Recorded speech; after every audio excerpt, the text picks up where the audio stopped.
Well, it's me again, and thanks for being here and sticking with me for the second talk. And the second talk that I would like to just share with you is our landscaping paper on patents in quantum technologies, and the title is Global Innovation and Competition in Quantum Technology Viewed Through the Lens of Patents. It's a mouthful, I know, and you can just think of it as a landscaping study using an AI classifier for patents in QT. And this is a paper with Calvin Willoughby from HHL Leipzig. And again, similarly, this is a collaboration between HHL and KIT. If you are interested in the paper and the findings, you can reach out to me or you can reach out to Calvin. The paper is again open access, so feel free to just read it. And if you have any questions, again, feel free to reach out to us. So the outline is again very similar, some background information. I will talk about the software we used or the program we used, Cypher, and the AI-based classifiers, the quantum technologies classifier robustness, data and findings, US and China comparison, and some concluding remarks. But first, let's talk about what a patent is and what a patent family is. So patents, they are exclusive rights to an invention granted by a government. So this is important. Patents are local, so you cannot have a global patent. If you have a patent in Germany, it doesn't work in France, other than some European patent office related issues. The purpose is to protect against unauthorized use for 20 years, and the components are you need to provide a description, you need to provide some claims for your invention, and you need to provide some drawings if you have some. But the patent family is something different. Patent family is a set of or a family of related patents filed globally for the same invention. So if you have an invention that you patented in Germany, you can apply for a patent for the same invention in different countries, and the family of all those patents is recorded as a single patent family. So a single patent family is usually corresponds to a single invention. The purpose of patent families is to extend protection internationally, and for the filing you need to file separately in different countries, or you can go to some service providers or to groups like European Patent Office that actually helps you to file your patents in different countries. And the differences are rather simple. Patents are individual rights in a specific country. Patent families are collective rights globally. And the scope, patents cover a jurisdiction, while patent families provide international coverage. But, technically, there's no thing as a patent family. Each patent only holds in their regional context. And the paper was accepted in November 2021 and was published in early 2023, which means that our data collection ended in 2022. So you will be missing basically the last 3 years in our paper. So just when you're reading it or when you are listening to this talk, just think through that mindset. The initial work for this paper was done at Skolkovo Institute of Technology in Moscow at Innovation and Intellectual Property Lab. Calvin was actually the head of that lab, but then, for some reasons, we both moved to Germany from our respective countries. And the reason we use Cypher, which is a private software that we can access via HHL's contract with them. It's provided by a company called Istamos, and the reason we actually use them is that they have developed this AI-based patent classification technique, and you can actually check their paper on this classifier at World Patent Information Journal. So where can AI-based classifiers help, and why do we need an AI-based classifier? I will go in a reverse order. So you can see here that some query-based searches, they lead to a high number of false positives. a kind of quantum wine, which is an actual recipe for wine for raising sleep quality, a kind of control system of multifunctional quantum hair tonic comb. So if you read this title, you might think that, it can be something related to a frequency comb or something, but it is actually a patent for a comb with herbaceous plant essence for nourishing hair and massaging the head, and a kind of quantum generation converting apparatus, which is actually a patent for a cup for drinking tea with a leak hole for honey or granulated sugar. So if you just search the word quantum, or quantum and comb or quantum generation or something in your search query, you might end up with these false positives in your data set. So there are actual classifiers for different type of technologies. There's the IPC, which is the International Patent Category or categories by WIPO, which is World Intellectual Property Organization. And there's the CPCs, which are cooperative patent classification, classifiers, let's say, by the European Patent Office and US Patent and Trademark Office. But an AI-based classifier is something that you train, because these IPCs and CPCs, they are, let's say, homemade by experts in these fields, and since there is no quantum technologies as a whole in general yet, there are no IPCs or CPCs that are specifically targeting the entire quantum technologies field. So what we did was we tried to develop our own classifier using an AI-based model. And of course, there are some limitations. For example, the training set, because you need to provide the positives and the negatives. You can't just provide the positives, because the AI model needs to know the boundaries of your technology. As the size increases, it becomes really hard to rerun the classifier, and probably it becomes costly for the company, so they make it harder. So we only used something like 5,000 positive patents. There are some hand-selected patents that introduce bias in the training set. For example, it favored quantum dot applications in sensing and computing over uses like quantum dot-based printer ink. And also it makes it's a good question to argue whether quantum dot-based printer ink is it a quantum technology patent or not, which I think it isn't, but we can argue on it. And training a classifier requires defining what is and is not in quantum technologies, similar to this discussion.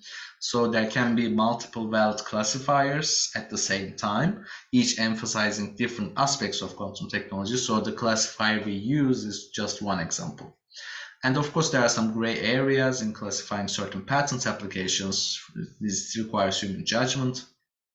For instance, an electronic control system for registering readouts from a superconducting quantum circuit, we accepted this as a quantum technologies patent, but everything here is just use classical electronics. So it's kind of a gray zone. So these are the values that we obtained from our classifier. The precision is basically true positives divided by true positives and false negatives. False positives. And the recall is true positives divided by true positives plus false negatives. And you can see from these values that our classifier was actually rather robust. Of course, not 100%, but you can see that it works.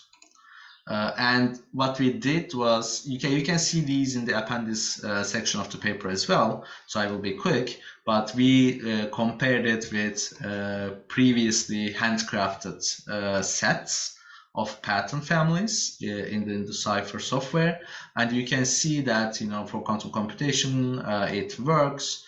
So these are two different sets previously created by different researchers, and for quantum communication it's not as effective as quantum computation, but still it captures a lot of the patents. And we did this with different type of CPC codes as well. For example, this CPC code corresponds to some technologies from the quantum cryptography field. And you can see that our classifier also captures a considerable portion of these patents. And finally, we did a major comparison between a previous technical report from the European Patent Office, or a report titled Patent Analysis of Selected Quantum Technologies, and you can see that it kind of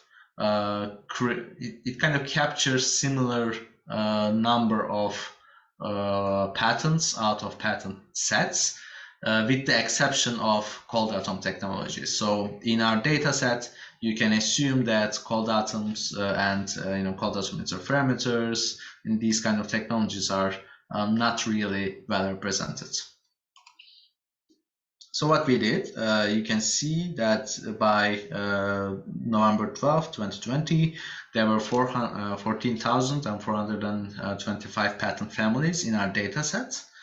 And when we look at the annual number of new patent families for the 5 most dominant quantum technology subcategories, you can see the numbers of new patent applications or patent family applications rather increased considerably in the last decade for fields like quantum dots, carbon source, test strips, quantum interference devices, Josephson junctions, quantum cryptography, key distribution, single photon detection, single photon sources, and quantum cascade lasers. But I would also would like to point out the numbers here, because, for example, here the top is 80, but this is more than 600. So, of course, these dominant subcategories are not of the same size. And the distribution of the patent status in our data set, you can see that 36% was granted, 30% is pending, 15% is rejected, and 17% is actually expired. So people actually got their patents. Companies, just paid money for these patents, and then they let it expire at a certain time. So these expired patents are practically public property now. You can go, and if there's a patent for an invention that is expired, you can use it for any purpose you see fit. And when we look at the geographical distribution of the currently active individual patent grants per countries, you can see that China and US, they are like dominating the patent landscape with more than 50% of the patents from these two countries, followed by Japan, Korea, and UK. And when we compare the granted QT patents and QT patents pending in US and China, you can see that the number of granted patents, it has been more consistent in US for the last 20 years, but in China following 2010, the numbers of granted patents increased rather rapidly, and the number of patents pending also increased rather rapidly in the last years. Of course, this doesn't mean that there were no applications from these years. It practically means that applications from these years were either rejected or granted. So you can see that there are some patents pending from applications all the way to 2015. And also it is rather easy to compare the numbers and to see that in China there are many more patents pending than the US. We did a kind of a comparison of cost to date analysis and looked at the average backward and average forward citations per patent, because you can kind of approximate or use as a proxy the number of backward and forward citations and cost to date as a quality of a patent. And of course there are some cultural differences in US and China in terms of how they cite different patents and different fields. So we limited our analysis to the top 99 organizations or the top 99 patenting organizations in the following sections, because the software gives you the top 100, but one of these top 100 is the private owners, which is just a category by itself and doesn't say much, because people that own patents by themselves, it's a very heterogeneous group. So we only checked the top 99 organizations, and we define something called domestic patent quotient, which means the ratio of your patents in your own country versus globally. So here it's rather easy to see and not very surprising that academic organizations have the highest DPQ.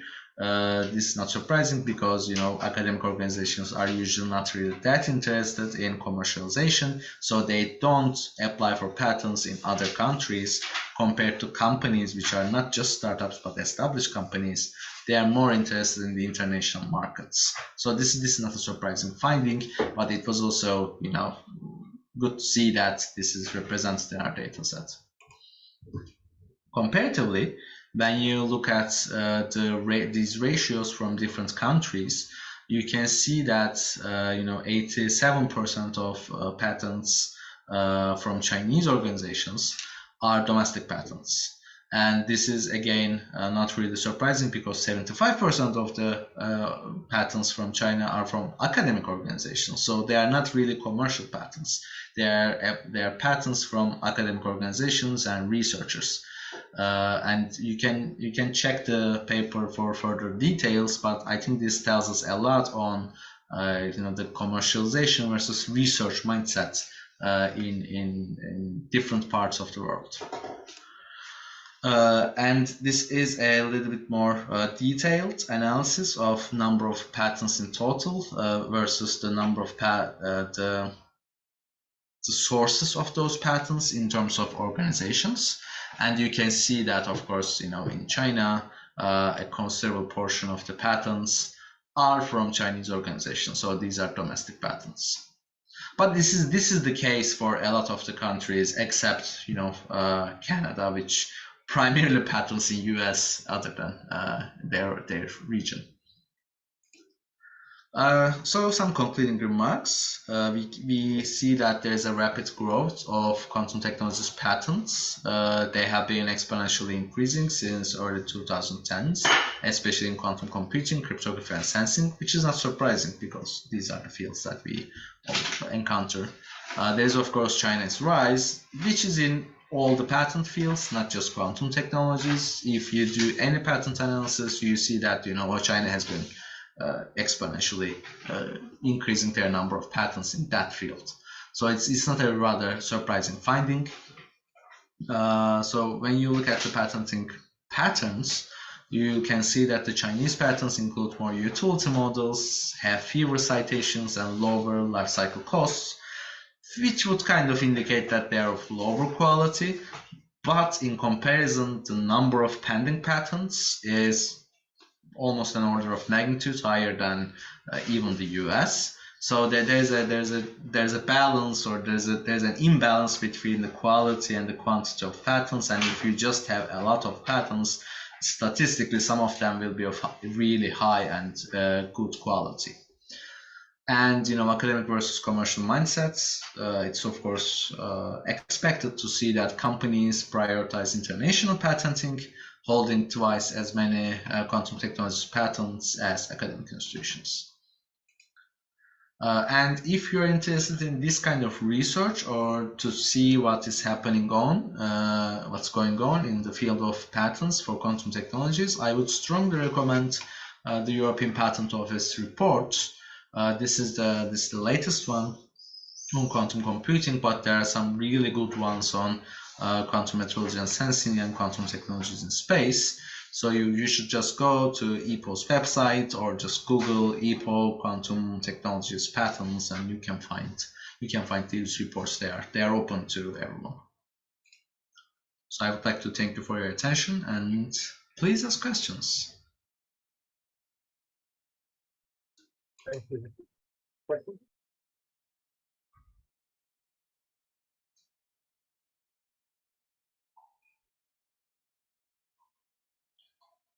It was a very clear presentation that nobody has any questions, and everybody is really happy. So there's a question that did you develop this AI-based classifier with the typical results that you share? We developed the AI-based classifier, but not the AI model. So the model is provided by Cypher, which is a commercial company, which is a service of a commercial company called Istamos. They provide you with an interface with their best classifier development model. You feed it some positive and negative patterns. You practically say that, you know, I want these kind of patterns, but I don't want these kind of patterns. And then you just iteratively train it. So it's something like, you know, human reinforcement learning. So what is, yeah, so we use that, but the classifier itself, we trained it from scratch. So what is the average cost on time and money to patterns?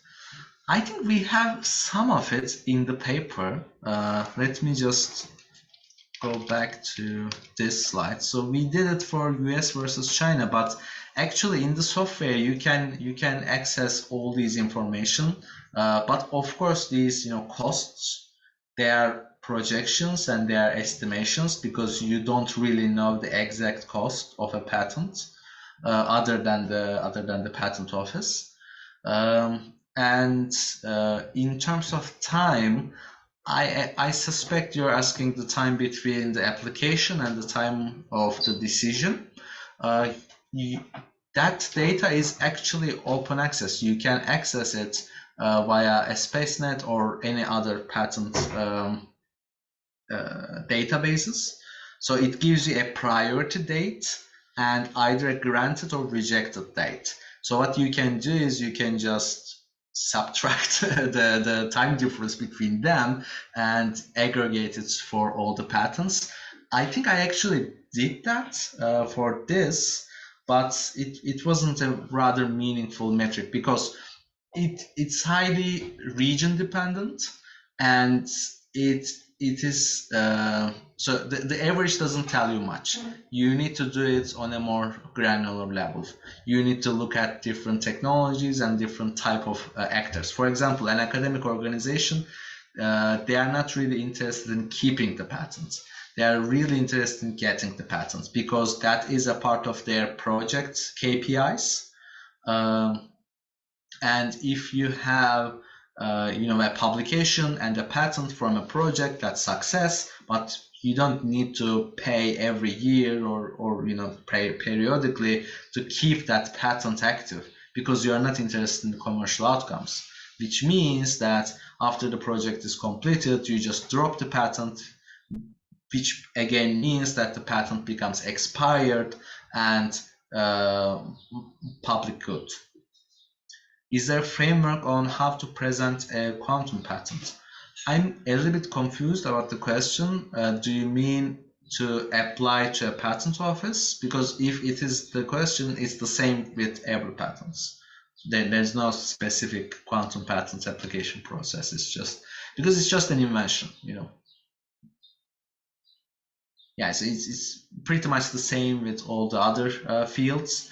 There are some exceptions in the field of AI, because there are different, I don't want to say ideological, but there are different rules on which kind of patents you can apply for in Europe versus US, and I suspect versus China.